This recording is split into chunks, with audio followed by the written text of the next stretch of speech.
जिस दिन अयोध्या में चारों राजकुमारों का जन्म हुआ, उस दिन केवल एक राजवंश ही नहीं, संपूर्ण आर्यावर्त मानो नवीन आशा से आलोकित हो उठा। महाराज दशरथ की दीर्घ प्रतीक्षा समाप्त हो चुकी थी और इक्ष्वाकु वंश को उसके योग्य उत्तराधिकारी प्राप्त हो गए थे। किंतु ये दिव्य कथा अभी अपने प्रारंभिक चरण में थी। आगे इन्हीं राजकुमारों को ऐसा संस्कार, ऐसी शिक्षा और ऐसा जीवन प्राप्त होना था जो युगों युगों तक धर्म और मर्यादा का आदर्श बनकर संसार का मार्गदर्शन करता। आप देख रहे हैं वाल्मीकि रामायण की ये पावन यात्रा।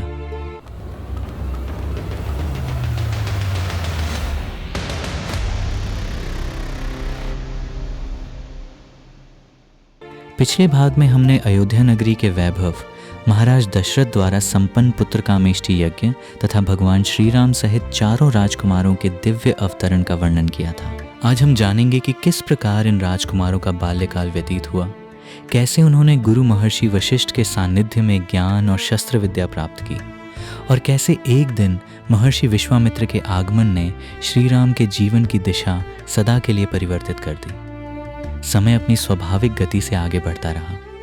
अयोध्या के राजमहल में चारों कुमारों का पालन पोषण अत्यंत स्नेह और अनुशासन के साथ हुआ।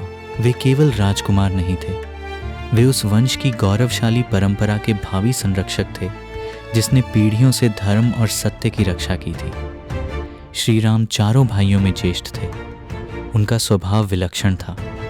वे अत्यंत विनीत, गंभीर, सत्यप्रिय और करुणामय थे। उनके मुख पर सदैव शांति की आभा विद्यमान रहती थी। वे अपने से छोटे प्रत्येक व्यक्ति के प्रति स्नेह रखते और बड़ों के प्रति पूर्ण श्रद्धा प्रकट करते थे। उनका आचरण इतना सरल था कि जो भी उन्हें देखता सहज ही उनके प्रति अनुरक्त हो जाता। भरत धर्मनिष्ठ, उदार और विनम्र स्वभाव के थे। उनमें किसी प्रकार का अहंकार नहीं था। वे सदैव अपने बड़ों का सम्मान करते और भाइयों के प्रति निष्कपट प्रेम रखते थे। लक्ष्मण का हृदय अपने अग्रज श्री राम से ऐसा जुड़ा हुआ था कि वे प्रत्येक कार्य में उनके साथ ही रहना चाहते थे। श्री राम जहाँ जाते, लक्ष्मण भी उनके साथ उपस्थित रहते। उनके मन में अपने बड़े भाई के प्रति अद्वितीय श्रद्धा और समर्पण था। शत्रुघ्न भी भरत के प्रति उसी प्रकार अनुरक्त थे। दोनों भाइयों का स्नेह परस्पर अटूट था। इस प्रकार चारों राजकुमारों के मध्य प्रेम, सम्मान और आत्मीयता का ऐसा अद्भुत संबंध था जो आगे चलकर संपूर्ण मानव समाज के लिए आदर्श सिद्ध हुआ। समय आने पर महाराज दशरथ ने वैदिक परंपरा के अनुसार चारों कुमारों के संस्कार संपन्न कराए। उपनयन संस्कार के पश्चात उन्हें कुलगुरु महर्षि वशिष्ठ के संरक्षण में शिक्षा के लिए समर्पित किया गया। महर्षि वशिष्ठ केवल राजपुरोहित ही नहीं थे, वे महान ब्रह्मर्षि, वेदों के प्रकांड विद्वान तथा धर्म के परम ज्ञाता थे। उनके आश्रम में ज्ञान केवल ग्रंथों तक सीमित नहीं था, वहाँ जीवन जीने की कला का शिक्षण दिया जाता था। चारों राजकुमारों ने वेद, वेदांग, इतिहास, नीति, राजधर्म, यज्ञ विधि, शास्त्र और धनुर्वेद का गंभीर अध्ययन किया। उन्होंने अस्त्रों के संचालन के साथ साथ आत्मसंयम, सत्यपालन, विनय, करुणा और धर्म पालन का भी अभ्यास किया। महर्षि वशिष्ठ उन्हें बार बार ये उपदेश देते कि राज्य की वास्तविक शक्ति सेना या संपत्ति नहीं बल्कि धर्म है। जो राजा धर्म का पालन करता है वही प्रजा के हृदय पर शासन करता है। चारों कुमार अपने गुरु की प्रत्येक आज्ञा का पूर्ण श्रद्धा से पालन करते। उनके आचरण में कभी आलस्य, अभिमान अथवा असंयम दिखाई नहीं देता था। वे जितने पराक्रमी थे उतने ही विनम्र भी थे। कुछ ही वर्षों में चारों राजकुमार समस्त विद्याओं में पारंगत हो गए। विशेष रूप से श्री राम धनुर्विद्या में असाधारण कौशल प्राप्त कर चुके थे। उनका लक्ष्य कभी विचलित नहीं होता था और उनका मन सदैव संयम में स्थित रहता था। परंतु अपनी विलक्षण प्रतिभा के कारण भी उन्होंने कभी अहंकार को अपने निकट नहीं आने दिया। महाराज दशरथ अपने पुत्रों के गुणों को देखकर अत्यंत प्रसन्न रहते थे। उन्हें विश्वास था कि समय आने पर ये चारों कुमार इक्ष्वाकु वंश की मर्यादा को और अधिक गौरवान्वित करेंगे। उधर पृथ्वी के अनेक वन प्रदेशों में तपस्वी ऋषियों के यज्ञ बार बार राक्षसों द्वारा विघ्नित किए जा रहे थे। जब भी कोई महर्षि वैदिक अनुष्ठान आरंभ करते, तब दुष्ट राक्षस वहां पहुंचकर यज्ञ कुंड में मांस, रक्त और अपवित्र पदार्थ फेंक देते। तपस्वियों का तप भंग होता और धर्म के कार्यों में बाधा उत्पन्न होती। ऐसे ही समय में महातपस्वी, पूर्व काल के प्रतापी राजा और ब्रह्मर्षि बनने के लिए महान तप करने वाले महर्षि विश्वामित्र ने ये निश्चय किया कि अब इस अन्याय का अंत होना चाहिए। एक दिन वे अयोध्या की ओर प्रस्थान कर गए। जब उनके आगमन का समाचार राजमहल पहुंचा, तब महाराज दशरथ स्वयं अपने मंत्रियों और पुरोहितों सहित नगर से बाहर उनका स्वागत करने पहुंचे। उन्होंने विधि पूर्वक उनका सत्कार किया, अर्घ्य अर्पित किया और अत्यंत सम्मान पूर्वक उन्हें राजसभा में प्रतिष्ठित आसन प्रदान किया।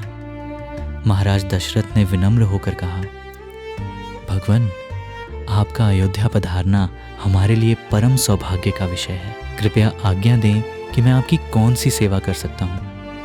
महर्षि विश्वामित्र ने कुछ क्षण मौन रहकर महाराज दशरथ की ओर देखा।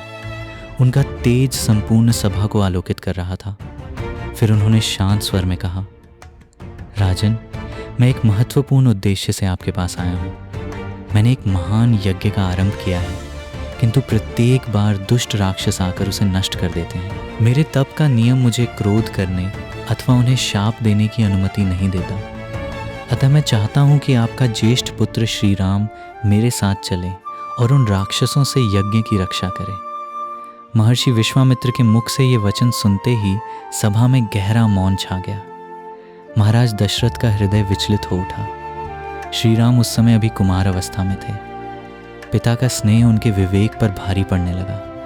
उन्होंने विनम्रता पूर्वक कहा, भगवान, श्री राम अभी बालक हैं। उन्होंने अभी तक वास्तविक युद्ध का अनुभव नहीं किया है। यदि आपकी आज्ञा हो तो मैं स्वयं अपनी विशाल सेना के साथ चलूं और आपके यज्ञ की रक्षा करूं। किंतु महर्षि विश्वामित्र मौन रहे। उसी समय सभा में विराजमान कुलगुरु महर्षि वशिष्ठ ने परिस्थिति को समझा। उन्होंने महाराज दशरथ से कहा, राजन, आपने महर्षि विश्वामित्र को वचन दिया है। सत्य से विचलित होना इक्ष्वाकु वंश की परंपरा नहीं है। आप जिन विश्वामित्र को केवल एक तपस्वी समझ रहे हैं, वे अद्भुत तप, ज्ञान और दिव्य अस्त्रों के स्वामी हैं। उनके संरक्षण में श्री राम का कोई अनिष्ट नहीं हो सकता, अपितु यही यात्रा उनके जीवन के महान उद्देश्य का प्रारंभ बनेगी। महर्षि वशिष्ठ के वचनों ने महाराज दशरथ के संशय को दूर कर दिया।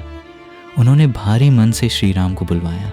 श्री राम सभा में उपस्थित हुए और अपने पिता, गुरु तथा महर्षि विश्वामित्र को प्रणाम किया। महाराज दशरथ ने उन्हें संपूर्ण परिस्थिति बताई।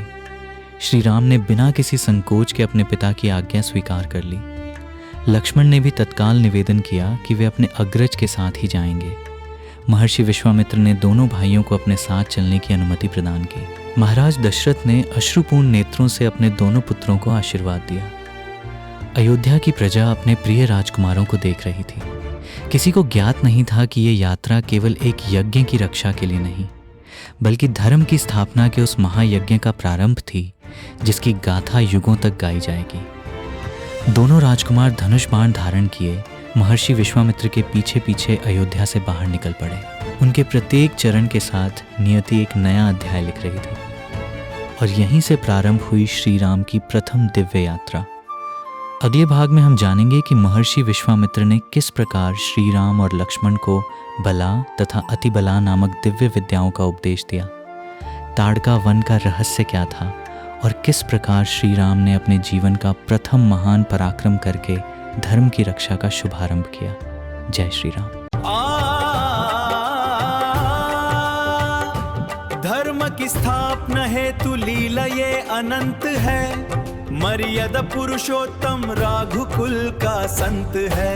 जय जय रामायण प्रेम की गाथा ये महान। जय जय रामायण सत्य का पाथ धर्म का ज्ञान।